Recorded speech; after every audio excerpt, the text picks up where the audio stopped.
Assalamualaikum warahmatullahi wabarakatuh. Shalom. Selamat sore untuk kita semua. Sebelumnya, perkenalkan nama saya Alexander Rondom, NIM 2022 520075. Di sini saya akan menjelaskan materi dari mata kuliah pengadaan barang dan jasa. Saya akan menjelaskan metode yang pertama, metode penyedia dalam pengadaan barang dan jasa. Metode penyedia adalah mekanisme untuk memperoleh penyedia dari pelaku usaha. Keuntungan metode penyedia adalah yang pertama, mendapatkan kontraktor yang berkualitas, yang kedua, barang yang digunakan sesuai dengan keinginan, dan yang ketiga, pekerjaan suatu konstruksi cepat dilaksanakan.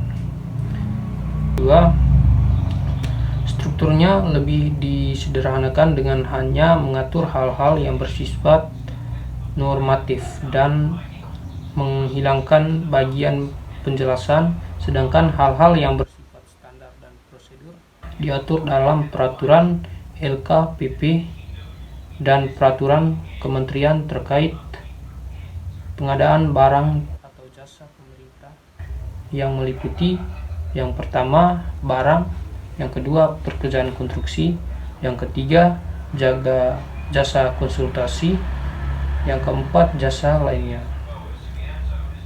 Terus untuk langkah-langkah utama yang diikuti dalam metode penyedia, pemilihan penyedia barang atau pekerjaan konstruksi atau jasa lainnya, itu ada pertanyaan, metode pilihan penyedia barang atau pekerjaan konstruksi atau jasa lainnya terdiri atas yang pertama outsourcing, pengadaan langsung, penunjukan langsung, tender cepat, dan tender. Itu saja, dan seterusnya lanjutan langkah-langkah diikuti dalam metode penyedia. Sementara pengadaan langsung dilaksanakan untuk barang atau pekerjaan konstruksi atau jasa lainnya yang bernilai paling banyak sebesar 200 juta rupiah. Pelaksanaan pengadaan langsung dilakukan sebagai berikut. Yang pertama, pembelian atau pembayaran langsung pada penyedia untuk pengadaan barang lainnya yang menggunakan bukti pembelian atau kwitansi ya. Dan yang kedua, pemerintah penawaran yang disertai dengan klarifikasi serta negosiasi teknis dan harga kepada pelaku usaha untuk pengadaan langsung yang menggunakan surat pemerintah kerja. Terus penunjukan langsung dilaksanakan untuk barang atau pekerjaan konstruksi atau jasa lainnya dalam keadaan tertentu. Kriteria keadaan tertentu itu meliputi yang pertama, penyelenggara penyimpanan kegiatan yang mendadak untuk menindaklanjuti komitmen internasional yang dihindari oleh presiden atau wakil presiden. Dan yang kedua, barang atau jasa yang bersifat rahasia untuk kepentingan negara meliputi intelijen, perlindungan saksi, pengamanan presiden dan wakil presiden, mantan presiden dan wakil mantan presiden, beserta keluarganya, serta tamu negara setingkat kepala negara atau kepala pemerintah. Yang ketiga, pekerjaan konstruksi bangunan yang merupakan satu kesatuan sistem konstruksi dan satu kesatuan tanggung jawab atas risiko kegagalan bangunan yang secara keseluruhan tidak dapat direncanakan atau diperhitungkan.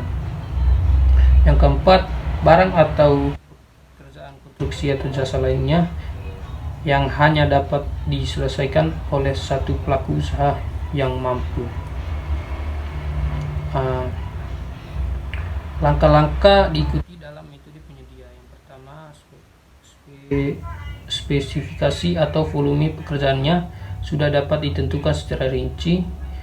Yang kedua, pelaku usaha telah terkualifikasi dalam sistem informasi kinerja penyedia.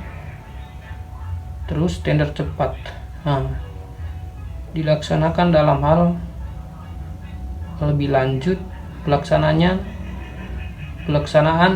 pemilihan melalui tender cepat dengan keuntungan. Yang pertama, peserta telah terkualifikasi dalam sistem informasi kinerja penyedia. Yang kedua, peserta hanya memasukkan penawaran harga. Yang ketiga, evaluasi penawaran harga dilakukan melalui aplikasi. Yang keempat, penetapan pemenang berdasarkan harga penawaran terendah.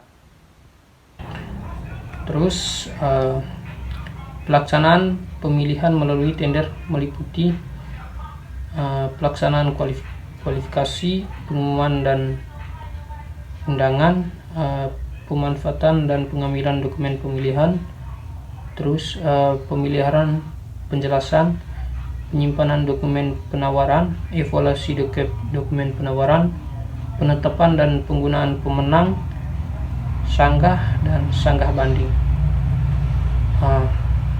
Pemilihan penyedia jasa konsultasi.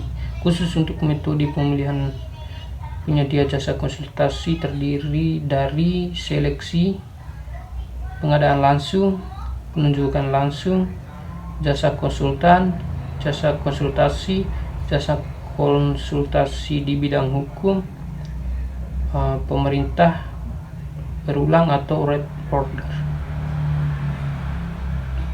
Terus ada 3 tahapan pokok mekanisme pelaksanaan tender cepat dengan tahapan sebagai berikut. Yang pertama, persiapan pemilihan tender cepat, undangan, penyiapan dan pembukuan penawaran.